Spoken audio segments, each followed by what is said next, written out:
নমস্কার বন্ধুরা, আশা করি আপনারা সবাই ভালো আছেন। আবার একটি ভিডিও নিয়ে আপনাদের সঙ্গে উপস্থিত হলাম।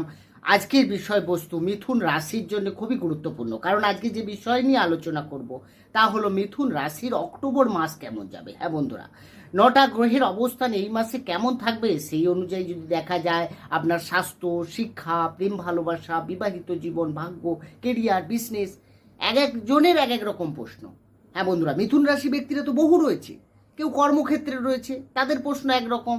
কেউ বিবাহিত জীবনের মধ্য দিয়ে যাচ্ছেন কোনো সমস্যায়, তাদের প্রশ্ন থাকতেই পারে যে আমার এই মাসটা কতটা বেটার হচ্ছে। বন্ধুরা, প্রশ্ন একাধিক, প্রশ্ন যে যার থাক না কেন, কিন্তু উত্তরে পাবেন এই ভিডিওর মাধ্যমে। তাই ভিডিওটি কিন্তু মনোযোগ সহকারে প্রথম থেকে শেষ অবধি দেখুন। দেখার পর আপনার যদি ভালো লেগে থাকে, পারলে চ্যানেলটিকে সাবস্ক্রাইব করে আমাদের সঙ্গে থাকতে পারেন। সাবস্ক্রাইব করলে পাশে থাকা বেল আইকনটি অবশ্যই প্রেস করে রাখবেন, কারণ এই ধরনের ভিডিও যে নোটিফিকেশন পরবর্তীকালে আপনি সহজে পেয়ে যাবেন। আসি আলোচনা।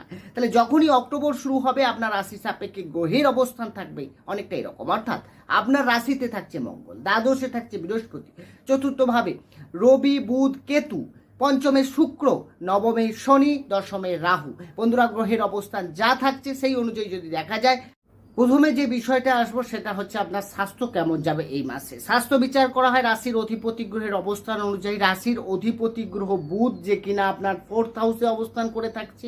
4th হাউস কেন্দ্রে নিজের ঘরে, অবশ্যই বুধের অবস্থান ঠিক রয়েছে।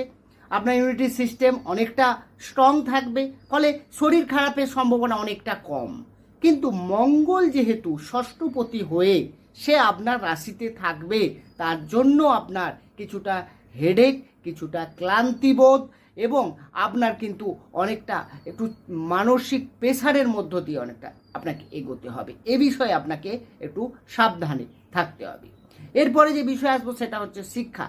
শিক্ষা বিচার করা হয় পঞ্চম ভাব থেকে। তাহলে পঞ্চমের অধিপতি গ্রহ শুক্র, যে কিনা পঞ্চমেই অবস্থান করে থাকবে 13ই অক্টোবর পর্যন্ত।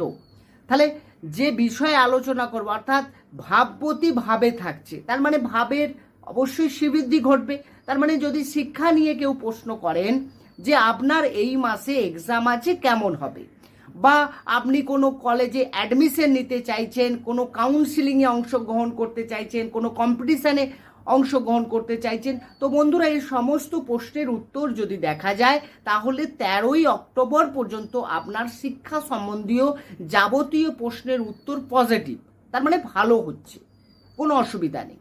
কিন্তু 13ই অক্টোবরের পর যখনই শুক্র ষষ্ঠভাবে গোচর করে যাবে, ষষ্ঠ ভাব কুণ্ডলীর শুভ নয়। আগেই আলোচনা করি আমরা, বা আমার ভিডিও দেখলে আপনারা প্রায় বুঝতে পারবেন যে ষষ্ঠভাবে যে ভাবপতি বসবে সেই ভাবের কিন্তু কিছু না কিছু সমস্যা দেখা যায়। অর্থাৎ শিক্ষা নিয়ে কিছুটা টেনশন থাকবে, বা আপনার মাইন্ডটা কিছুটা হলেও ডাইভার্ট থাকবে, ফলে পড়াশোনায় ঠিকঠাক মন আসবে না। কি করবেন না করবেন একটা দ্বন্দ্বে, বা পড়াশুনোর মাধ্যমে আপনি নিজেকে নিজে সবসময় একটা সন্দেহে বা আপনার কনফিউশন, এগুলো কিন্তু অনেকটা দেখা যাবে। তো 13ই অক্টোবরের আগে ঠিক আছে। এরপরে আসবো প্রেম ভালোবাসা, যারা লাভ রিলেশনে রয়েছেন তাদের জন্য। হ্যাঁ বন্ধুরা, প্রেমের ক্ষেত্রে একইভাবে প্রেমের কারক গ্রহ শুক্র, আবার আপনার প্রেমের অধিপতি গ্রহ শুক্র, তাহলে দুটোই অবস্থান করে আছে পঞ্চমে। তো প্রেমের দিকে 13ই অক্টোবর পর্যন্ত তো কোনো চিন্তা নেই। যদি কোনো রিলেশনের সমস্যা হয়েও থাকে, সেটা এই 13ই অক্টোবরের পরে অনেকটাই মিটে যাবে। রিলেশন নতুন করে তৈরি হতে পারে আপনার, বা সম্পর্কের মধ্যে দুজনের মধ্যে ফিলিং, আন্ডারস্ট্যান্ডিং এগুলো খুব বেটার দেখাবে। আপনারা কোনো প্ল্যানিং করতে পারেন আপনার যে সামনের ব্যক্তি রয়েছে তার ভবিষ্যৎ নিয়ে, বা তার কেরিয়ার নিয়ে, তার পার্সোনাল লাইফে কোনো না কোনো পজিটিভ কিছু চেঞ্জ আসবে এই সময়। বন্ধুরা, 13ই অক্টোবরের পর যখনই শুক্র সেই একইভাবে ষষ্ঠে গোচর করে যাবে, তখন থেকে কিন্তু প্রেমের ক্ষেত্রে কিছু সমস্যা আসবে। বিশেষ করে আপনার রাশিতে যেহেতু ষষ্ঠপতি মঙ্গল আপনার রাশিতে অবস্থান করে থাকছে, আবার মঙ্গলের ঘরে প্রেমের অধিপতি যাচ্ছে, তো এই জায়গায় আপনিও যেমন আপনার মধ্যে জেদের সঙ্গে যে সিদ্ধান্ত নেবেন সেটাতে থেকে সরবেন না, আবার যে সামনের ব্যক্তি রয়েছে তারও মধ্যে কিন্তু অ্যাটিটিউড, জেদ, বা যেটা সে মনে করবে সেটাই ঠিক, অন্যেরা যে ভুল, এইটা প্রতিপন্ন করার জন্য যাবতীয় যেটা করণীয় সেটা কিন্তু সে করবে। সুতরাং 13ই অক্টোবরের পর থেকে প্রেমেতে বাধা বা সমস্যা দেখা যাবে, সেটা যে কোনো বিষয় নিয়েই হোক। এরপরে যে বিষয়ে আসবো সেটা হচ্ছে আপনার ম্যারেজ লাইফ, হ্যাঁ বিবাহিত জীবন। অনেকে প্রশ্ন করেন যে আপনাদের বিয়ে হচ্ছে না, বা অনেকে প্রশ্ন রাখেন যে বিয়ে তো হয়েছে কিন্তু দুজনের মধ্যে কিন্তু সমস্যা, বেশ ডিস্টার্ব চলছে। তো বন্ধুরা, এই মাস কি আপনার পজিটিভ, ওই সমস্যা থেকে কি বেরিয়ে আসতে পারবেন? মিথুন রাশির ক্ষেত্রে বলবো এই মাস কিন্তু আশানুরূপ নয় আপনার জন্য। তার কারণ সপ্তম পতি, মানে সপ্তম থেকে তো আমরা ম্যারেজ বিচার করি, তো সেই সপ্তম পতি সে অবস্থান করে থাকছে আপনার রাশি সাপেক্ষে দ্বাদশে। দ্বাদশ ভাব কুণ্ডলী শুভ নয়, একটাই আমরা আলোচনা করি বারবার, সেটাই। তো এখানে আপনার লাইফ পার্টনারের সঙ্গে কিন্তু ডিস্টার্ব দেখাবে, দুজনের মধ্যে মিসআন্ডারস্ট্যান্ডিং তৈরি হবে, সামান্য বিষয় নিয়ে আপনার মধ্যে জেদ থাকবে, ওনার মধ্যে কিন্তু সেই একই রকমের টেনশান, সন্দেহ, এগুলো সম্পর্কের মধ্যে এলেই সম্পর্কটা ভাঙার সম্ভাবনা থাকে বেশি। তো সেই জায়গায় হয়তো এটা না হলে সম্পর্ক ঠিক আছে, দেখবেন লাইফ পার্টনারে কোনো হেলথ ইস্যু এসে গেছে, কোনো না কোনোভাবে ম্যারেজ লাইফে ডিস্টার্ব দেখা যাবে। অর্থাৎ হয় হেলথ ইস্যু, না হলে দুজনের মধ্যে মিসআন্ডারস্ট্যান্ডিং, যে কোনো একটা আপনার হবেই। এই অক্টোবর মাসে আপনাকে একটু সাবধানে এগোতে হবে। এরপরে যে বিষয়ে আসবো সেটা হচ্ছে অবশ্যই ভাগ্য। হ্যাঁ, গুরুত্বপূর্ণ, কারণ অনেকেই জানতে চান যে আমি একটা ফ্ল্যাট নিতে চাইছি, বা আমি কোনো গাড়ি কিনতে চাইছি, বাহন নিতে চাইছি, তো এই মাসটা কেমন যাবে, এই মাসে কি আমি নিতে পারবো? অনেক তো অর্থ সঞ্চয় করলাম, এবার কিছু যদি প্ল্যানিং করি, এই মাসটা কি ঠিক আছে? সুতরাং সমস্ত বিষয় যদি আলোচনা করা যায়, যাবতীয় কিছু যেখানে ভাগ্যের একটা সাপোর্ট দরকার হবে, সেই জায়গাতে দেখা যাবে ভাগ্যের অধিপতি গ্রহ কে না শনিদেব। শনিদেব স্বয়ং নবমে, মানে ভাগ্যপতি ভাগ্যে অবস্থান করে থাকছে, যদিও বক্রী হবে অবস্থান করে থাকছে। তাহলে ভাগ্যপতি ভাগ্যে থাকা মানে ভাগ্যে অবশ্যই পজিটিভ, কিন্তু যেহেতু বক্রী থাকছে সেহেতু আপনাকে কিছুটা দেরি করাবে, ঢিলে হবে, এবং শেষে কিন্তু কাজটা হবে। এক চান্সে আপনি ভাবছেন এটা হয়ে যাবে, এটা হবে না। আপনি কোনো ফ্ল্যাট নিতে যাচ্ছেন, সেখানে দেখলেন আপনার যে ফ্ল্যাটের মালিক বা আপনি যার কাছ থেকে কিনতে চাইছেন তিনি হয়তো সেই টাইম একটু পিছিয়ে দিল, বা আপনি সেই সময় কিছু অ্যারেঞ্জ করতে পারলেন না, কোনো না কোনোভাবে সমস্যা আসবে।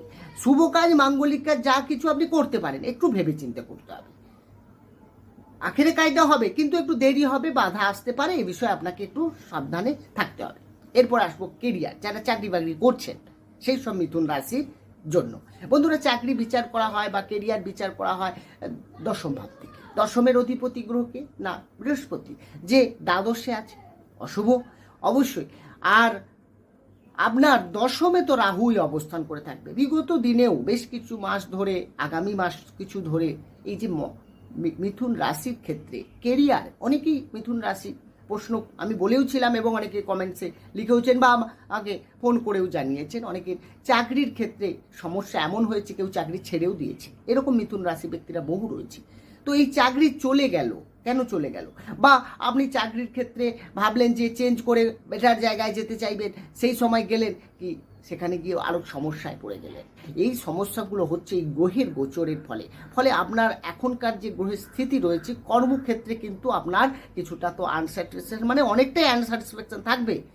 কেরিয়ার চেঞ্জ করতে চাইবেন, কোনো না কোনো সিট হলেও আপনি চেঞ্জ করবেন এই সময়, বিশেষ করে আগামী 2025 মার্চের মধ্যে আপনার কিন্তু চেঞ্জ হবে, কারণ রাহু অবস্থান করে থাকবে।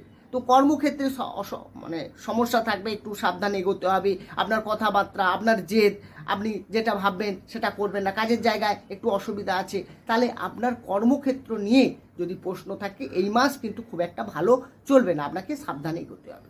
বিজনেস নিয়ে যদি বলা যায়, বুধ ভালো আছে কিন্তু সপ্তমপতি বৃহস্পতি যেহেতু দ্বাদশে আছে সেহেতু বিজনেস হবে, কিন্তু আপনার খরচ অনেক বাড়বে, আপনার এক্সপেন্সেন অনেকটা বৃদ্ধি পাবে, ফলে আপনার লস কিছু হওয়ারও সম্ভাবনা থাকবে। তো এই বিষয়ে আপনাকে সজাগ থাকতে হবে। বন্ধুরা, এই আলোচনা রাশিভিত্তিক আলোচনা, জন্মকালীন গ্রহের অবস্থান তো আমার জানা নেই, সুতরাং বর্তমানে যা গ্রহের পজিশন রয়েছে সেই অনুযায়ী আপনার এই ফল আপনি পেতে চলেছেন। আর যদি বেশি ডিটেলসে জানতে চান অবশ্যই ডেসক্রিপশন নম্বর হচ্ছে, সেখানে গিয়ে যোগাযোগ করতে পারেন। চেষ্টা করবো সমস্ত প্রশ্নের উত্তর দিতে। বন্ধুরা, ভালো থাকুন, সুস্থ থাকুন, দেখা হবে অন্য একটি ভিডিও নিয়ে। নমস্কার।